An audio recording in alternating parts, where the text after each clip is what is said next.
Tem outra informação também, não menos importante aqui. Com a negativa, pelo menos por enquanto, Josué Gomes, aquela noiva cortejada que a gente está falando aqui por vários partidos, ele é do PR e ele é cortejado para ser vice na chapa do ex-governador de São Paulo, Geraldo Alckmin, que é pré-candidato à presidência da República pelo PSDB. Então, o Tucano está tentando buscar outro nome para a vaga. Vamos dar uma olhada. 3 nomes são cotados para o cargo: deputado Mendonça Filho, do DEM de Pernambuco, a senadora Ana Amélia, do PP do Rio Grande do Sul, e o ex-ministro Aldo Rebelo, do Solidariedade de São Paulo. O trio tem peso político, mas cada um também apresenta pontos que podem ser negativos na campanha. O pernambucano pode conseguir votos para Alckmin no Nordeste, mas foi ministro de Temer, que amaga baixíssima popularidade. A gaúcha pode acrescentar votos no sul do país para o tucano, mas não é unanimidade no partido.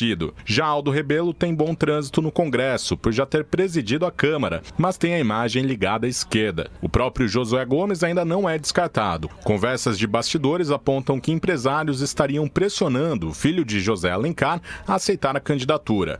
Apesar de ter negado, pelo menos por enquanto, o posto de vice na chapa, Gomes confirmou apoio a Alckmin em artigo publicado no jornal Folha de São Paulo. Pois é, a gente no nosso mundo, vamos colocar assim, um mundo normal, Rose, quando você convida alguém para alguma coisa, para ir para sua casa, ou para ir, sei lá, tomar um sorvete na lanchonete, qualquer coisa assim, se a pessoa fala não, não é não. É simples. Você para de falar sobre aquele assunto. Mas agora, na política é diferente. A pessoa fala não, eles continuam conversando eternamente para ver se o não é sim ou talvez. Você explica isso pra gente, Rosa? Olha, eu só queria colocar mais um nome aí nessa disputa, que do ex-candidato a presidente Flávio Rocha, do PRB. Também é um nome que está sendo cotado para ser o vice do Geraldo Alckmin. Na verdade, esse não é porque quem colocou esse nome, né, para o Alckmin na semana passada, quando houve o acordo com o Centrão, que é formado pelo PP, pelo DEM, pelo PR, PSD e PRB, foram justamente os integrantes do Centrão e trouxeram o Josué. Agora, é sabido que o Josué sempre teve um viés de esquerda e a própria mãe dele, além de não querer que ele seja candidato, tem dito que se ele aceitasse ser o vice do Alckmin, ele iria contra a biografia do pai, que foi vice-presidente do ex-presidente Lula, na época do Lula, né? E que concorreu com o Alckmin, foi adversário do Alckmin em 2016. Aí, hoje, o Josué vai ter uma reunião com o governador de Minas Gerais, o Pimentel, mas parece-me que ele também não vai aceitar o cargo de vice, ou seja, ele não vai aceitar nenhum cargo, viu, Sena? Mas ele está super feliz com o cortejo, como você diz, da noiva mais disputada nas eleições. Agora, o Alckmin, então, vai começar a correr atrás. Agora, por exemplo, o Mendonça Filho do DEM, muito provavelmente não vai aceitar ser vice. Por quê? Porque o DEM almeja conduzir ou reconduzir o atual presidente da Câmara, o Rodrigo Maia, para a presidência da Câmara Federal. Então, eles sabem que eles não terão esses 2 cargos, por exemplo, de vice-presidente, caso o Alckmin ganhe, e o de presidente da Câmara.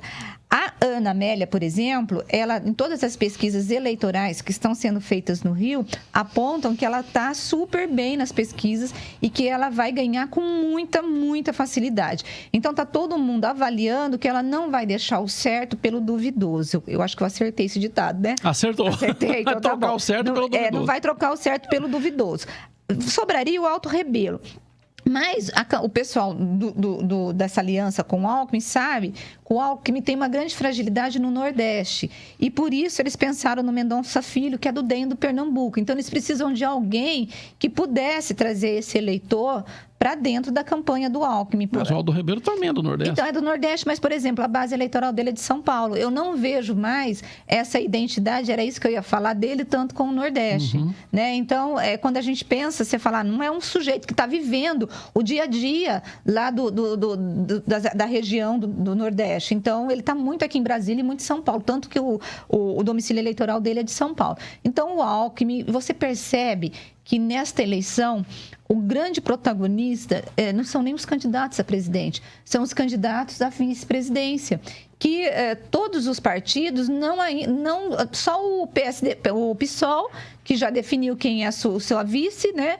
Que é uma Guajajara, que é ligada à causa indígena, e só o restante, Sena, tá todo mundo negociando, todo mundo trabalhando para trazer esses candidatos para poder agregar ou tempo de televisão ou uma questão programática. Mas por enquanto, olha, pela primeira vez e nas eleições, o vice, que sempre foi escolhido para não fazer sombra no cabeça de chapa, tem sido uma dificuldade para conseguir trazer esses caras para a campanha. É verdade, bem observado. Porque o vice sempre foi isso, foi a última coisa sempre que se escolheu, nem saía o nome dele direito na campanha. Você colocava lá, quando podia, pro outdoor ou santinho, você colocava foto do candidato, o nome enorme e o vice pequenininho embaixo, vice fulano, se ninguém ligava para vice. E de fato tá diferente nessa campanha. Agora, com relação ao Alckmin, tudo que ele queria na hora de atrair o Centrão para conseguir tanto apoio partidário quanto tempo de TV, soma de tempo de TV. Não me parece que ele esteja tão preocupado com o nome de vice nesse instante. Não parece. Eu acho que é importante, né, Sena? Agora o cara aqui que estava certinho, que todo mundo apontou, não quis. Ô, Sena, você gosta de ser rejeitado? É ruim, hein? É ruim. Então, a rejeição não é um negócio muito legal e numa campanha eleitoral, ela não pega muito bem. Não pega muito bem de você abrir mão de um convite, porque, assim, a tendência é que todo mundo queira estar fazendo campanha ou estar naquela chapa para ser o candidato. A tendência é você brigar pela posição, brigar pelo cargo. E nós não estamos vendo isso. Provavelmente vai agora ter esse conselho que foi formado, né, aí do PSDB, junto com o Centrão, para poder para definir quem vai ser o candidato. Muito provavelmente sairia do DEM, mas o DEM deve abrir mão por causa dessa história da presidência da Câmara. Então, assim, é muito chato você ser rejeitado. E nesse momento os partidos estão sendo rejeitados. Agora é o seguinte, hein? Eu penso o seguinte nessa história, né? A gente, quando comenta de política, fala, são velhas raposas, são inteligentes, são experientes, eles são articuladores, eles sempre sabem o que estão conversando, é o jogo de xadrez, é um tabuleiro. Aí quando chega numa hora dessa, que aparentemente, por que não conversou com esse cara em off?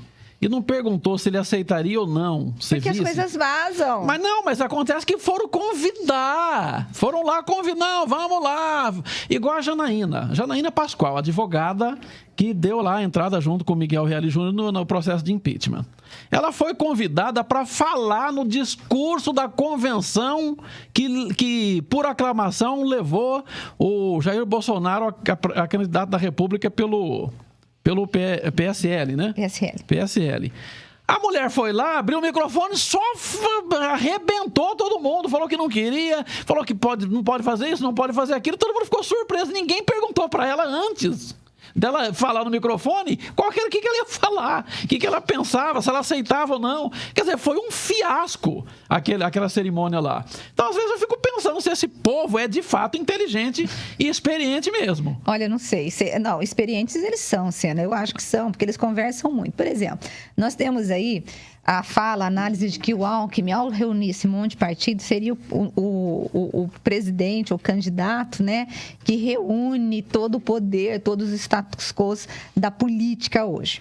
E o Bolsonaro seria essa antítese, como ele não conseguiu trazer ninguém para perto dele, e ele tem dito que ele rejeita os candidatos porque ele não vai negociar. Mas tem um negócio que eu quero falar bem rapidinho, assim, aqui antes que o Marcão manda a gente mudar de assunto, que é o seguinte: tem uma consultoria que fez uma pesquisa, Arco Advice, que mostrou que o PSL do Bolsonaro, Sena, foi mais fiel para o Temer do que o próprio MDB, que é o partido do Temer, em 107 votações.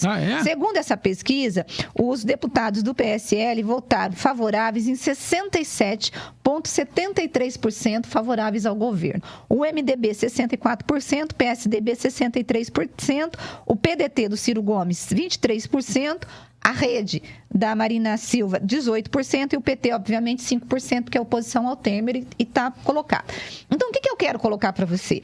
O que eu estou querendo colocar é que nós precisamos prestar muita atenção em todos os candidatos, do PT, do PSDB, do DEM, de todo mundo, porque, assim, a impressão que eu tenho, apesar dos discursos, É que no fundo, parece-me ser farinha do mesmo saco, sabe? Eu sei que é um discurso que a gente não deve fazer, não devemos generalizar tal, mas é a impressão que eu tenho assim, ó, presta atenção, porque um fala que está do lado dos partidos corruptos, outro diz que não está, mas quando eles estavam votando, votaram favoráveis. Então, mas assim, depende, você né, tem Rosa? que ter um pouco eu acho que me fugiu a palavra, Sena. De equilíbrio, de bom senso. De bom senso, isso. O que eu acho? Tem razão e os números aí não mentem. Só que a gente precisa ver de que votação eles estão falando. Por exemplo, se está falando da reforma da Previdência, por exemplo, se o partido, a bancada é a favor da reforma da Previdência... Não foi nem essa. Por exemplo, olha, por exemplo, um dos projetos que eles votaram ou da reforma trabalhista. Foi a venda direta de petróleo do pré-sal, por exemplo. Se eles são a favor, vão votar independentemente do Temer, mais ou menos, Sena, mais ou menos. Assim, eu que acompanho política há muito tempo, eu sei que essas bancadas e esses governistas, eles não se comportam de acordo só com o projeto. Eles votam de acordo com o que é acordado com o chefe do executivo, com os cargos que eles têm, com as benesses que eles têm. Isso aqui na Câmara de Campinas, isso na Câmara de Jaguariúna, isso na Assembleia Legislativa dos Estados e isso também na Câmara Federal. Os acordos, eles vão muito mais além do que apenas o projeto que está em votação. Perfeito.